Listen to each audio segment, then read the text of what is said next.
Doctor बन गए, अब तो पैसा ही पैसा होगा, पैसों में खेलेगा, लग्जरी लाइफ जीते जिएगा और ये मजे वो मजे। क्या आपको भी ऐसा लगता है कि सच में डॉक्टर की लाइफ ऐसी होती है या कुछ और ही बात है? कितना पैसे डॉक्टर कमा लेता है एमबीबीएस के बाद या पीजी के बाद? कितनी अर्निंग होती है, कितना ज़्यादा कमा सकता है, क्या एक्सटेंड हो सकता है कमाई का? गवर्नमेंट जॉब, प्राइवेट जॉब, अपना खुद का खोलने से फ़ायदा? ऐसे कई सारे सवाल के जवाब इसी वीडियो में मिलने वाले हैं। और अब जानते हैं क्या जो ये खबर फैलती है डॉक्टर के बारे में, इतना कमाते हैं, उन सबकी मिथ को दूर करेंगे और प्रॉपर इस वीडियो में बात करने वाले हैं। तो आइए शुरू करते हैं ये वीडियो बिना टाइम वेस्ट किए। तो आप पहले जाते हो नीट यूजी क्रैक कर आप एंट्री लेते हो एमबीबीएस में। 5.5 साल की आपकी एमबीबीएस होती है विद इंटर्नशिप। इंटर्नशिप में आपको डिपेंडिंग ऑन द स्टेट आपको एक मिलता है स्टाइपेंड। जैसे फॉर एग्जांपल उत्तर प्रदेश में आपको मिलता है वही 12,000 रुपये, और आप किसी सेंट्रल लेवल पर करोगे जैसे एम्स हो गया या सेंट्रल यूनिवर्सिटी हो गई, वहाँ आपको 25,000 के आसपास स्टाइपेंड मिलेगा ऑन एन एवरेज।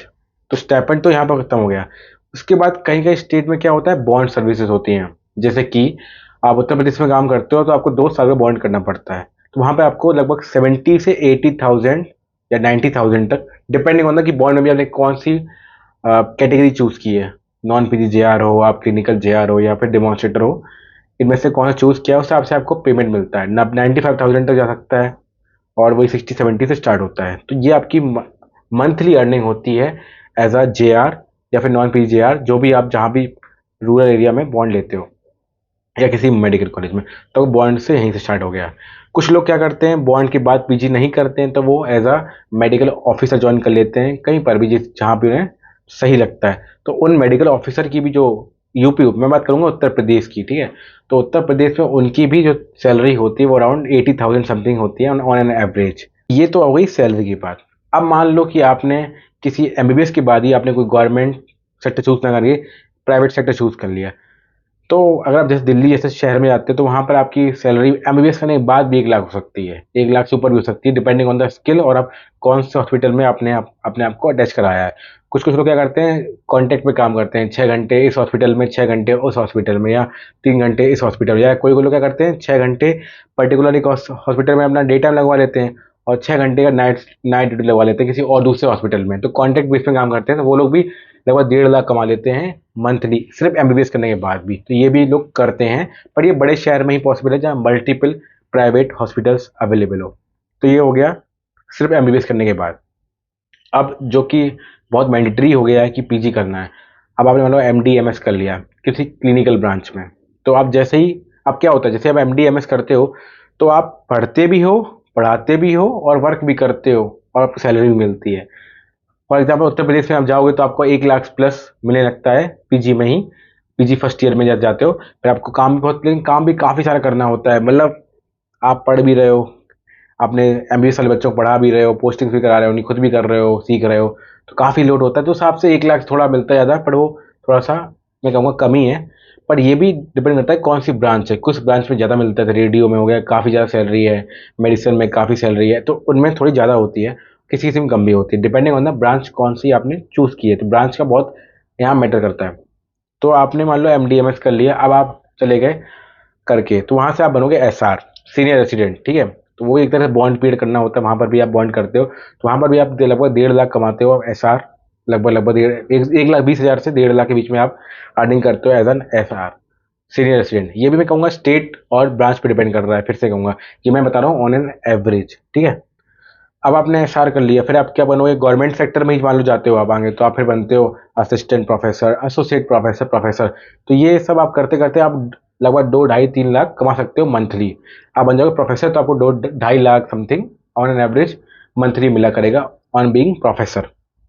ये तो हो गए गवर्नमेंट सेक्टर की बात करते हैं।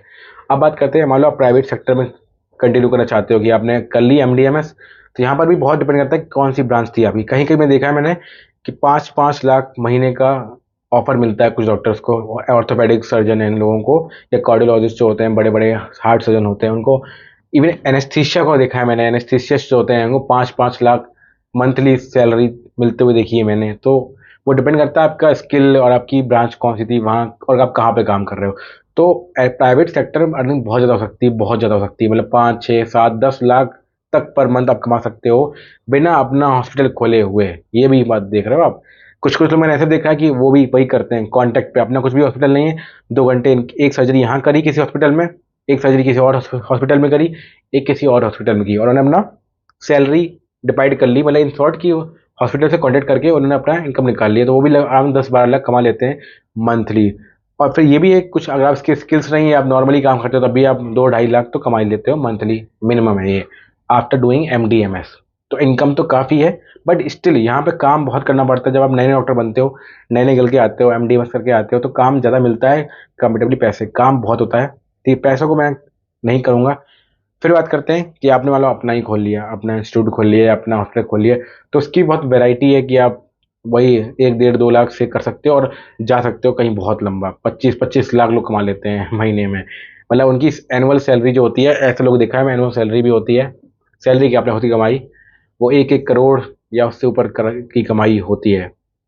आप जानते हो बहुत फेमस फेमस हॉस्पिटल हैं प्राइवेट इंडिया में, अपोलो है, वेदांता है, ऐसे कई सारे हॉस्पिटल हैं जहाँ चेन ऑफ हॉस्पिटल, जहाँ पे वो लोग बहुत कमा लेते हैं पैसे एनुअली। अब फिर भी मैं कहूँगा आप डॉक्टर प्रोफेशन को एज अ पैसों में मत तौलिए। मैं कह रहा हूँ पैसे बहुत छोटी चीज़ है, आप इसमें एंट्री करिए, पैसों के लिए नहीं करिए एंट्री, आप करिए एक नेक इरादे से। सच्चाई यही है, क्योंकि पैसे आप काम बहुत होता है, देखो बहुत काम मिलता है। मतलब आप सच में आप वहाँ जब कमाने पहुंचोगे ना, उस लेवल तक पहुंचने वाले हो जाओगे जहाँ की कमाई आपकी अच्छी खासी होगी, बहुत टाइम लग जाएगा, क्योंकि आप 5.5 साल की MBBS करोगे, 3 साल की PG करोगे, फिर 2 साल के वो आप सुपर स्पेशलिस्ट करोगे, तो उसमें भी आपका 8-10 कितना 10 साल तो ऐसे ही हो गया।